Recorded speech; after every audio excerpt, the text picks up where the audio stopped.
It is very imprudent for the government to expose Kenyans to Ebola in the name of money. We can't allow that as a country. I want to request this one thing. And I'll not talk about the economic issues.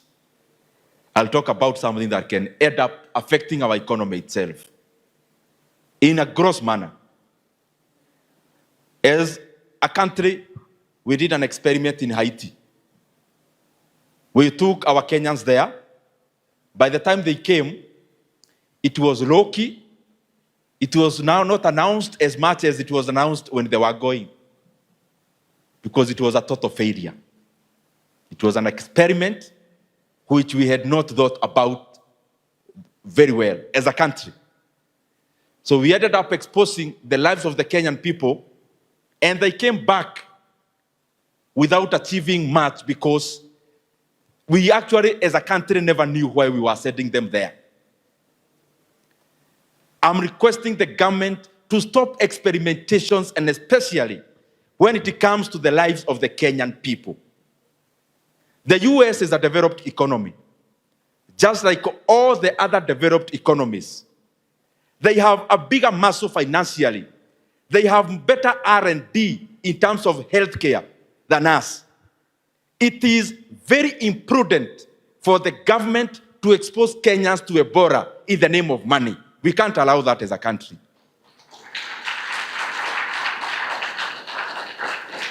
Ati shida ile inashida US, ati sasa the US GDP is over 30 trillion US dollars. 30 trillion US dollars. Our economy back here at home is 20 trillion Kenya shillings. Kenya shillings. So the US is many, many more times than our GDP. And we are here accepting money, 1 billion shillings, to expose Kenyans to Ebola. The government must be careful and must retrospect and must backtrack, because we must not accept that kind of experimentation. It will be too costly for our economy. It will be too costly for our lives. It will be too costly for Kenya. Na hiyo maneno, hakuna Mkenya hata moja nimeona, other than yule anafanyia serikali kazi. Hakuna Mkenya mmoja hivi nimeona anasema leta Ebola Kenya. Hakuna hata mmoja. So kama ni public participation inafanyika, leo hapa niko na University of Nairobi vets, na mnajua all these kind of things, they emanate from animals, including Ebola. So I am here doing public participation. Na hawa finalists wamesoma miaka 5, hata wao wanasema hawataki Ebola Kenya.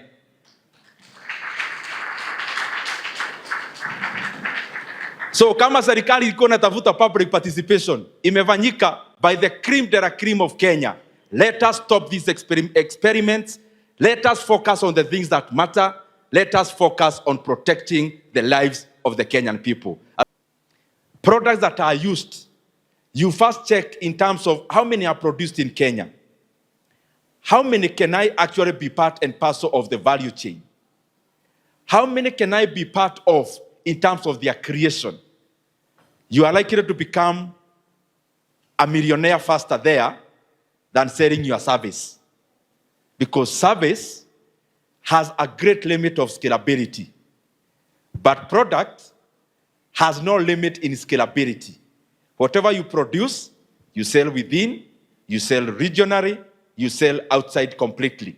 Meaning, there is a scale that you can accelerate. And I want you, and I request you, to tap into that.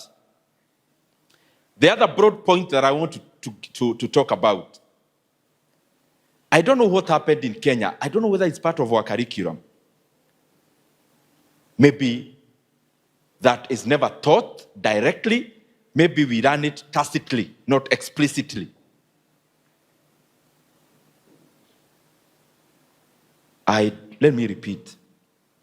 I don't know who taught us this very far-reaching part of the curriculum that we all exercise. I never saw it in primary school. I never saw it in high school. I never saw it in the university. But we all, 90% of us, practice that part of curriculum without fail. That the first jobs we get, and especially if you get a job that has a salary, either in government or in the private sector, but salaried, the formal side of your engagement, that in your second month, you can't sleep without a loan. By the time you get your second salary, you actually feel you became a doctor, and you became a professional, and you became an employee. You only feel you are one, and actually one, when you take a loan. I don't know who told us these things. That the teachers will be graduating with. Immediately they get a TSC number and they get the letter for TSC. They report to that school. They don't even go to the bank. The bank person takes the form to the school. And you sign a loan. That some of you, even during internship, you'll be taking a loan. The first job you get, don't stare at me like this is Greek. You know yourself, and you know I'm talking to you. That you get a job as a lecturer in a college. You get a job as a teacher. You get a job in the bank. The first thing you do is to take a loan. Who taught us these things about loans? And where is the success of these loans that we take? The other day I got a friend teacher of mine. They got a job, I think, 2 years ago. And then I had been invited somewhere, I talked about this point. Then they were telling me, mbona hukuniambia hii maneno? Nikamuuliza kwa nini? Because I already took a loan. What did you buy? A plot. Where? It was some place in Kilimabogo, in Vika. So how much did you buy it? I think it was 1.2 million. So for how long will you be paying for this plot? The next 5 years. What is the interest rate? For that 5 years, the plot that would have cost 800,000, he will end up paying maybe 1.2 to 1.3 million shillings. So the next question was, the person who bought the plot 5 years ago, how much are they selling it at? It has not gone up. It is the same price I bought this year. So what does that mean? The difference between the 800,000 that was the value of the plot 5 years ago, it is still the value of the plot now. It means the interest rate you pay to the bank by signing those forms for the next 5 years. You overbought that plot by maybe 500,000. Then what is the plot for? It doesn't have a house. You'll not be living in it or on it. And you're not likely to build on it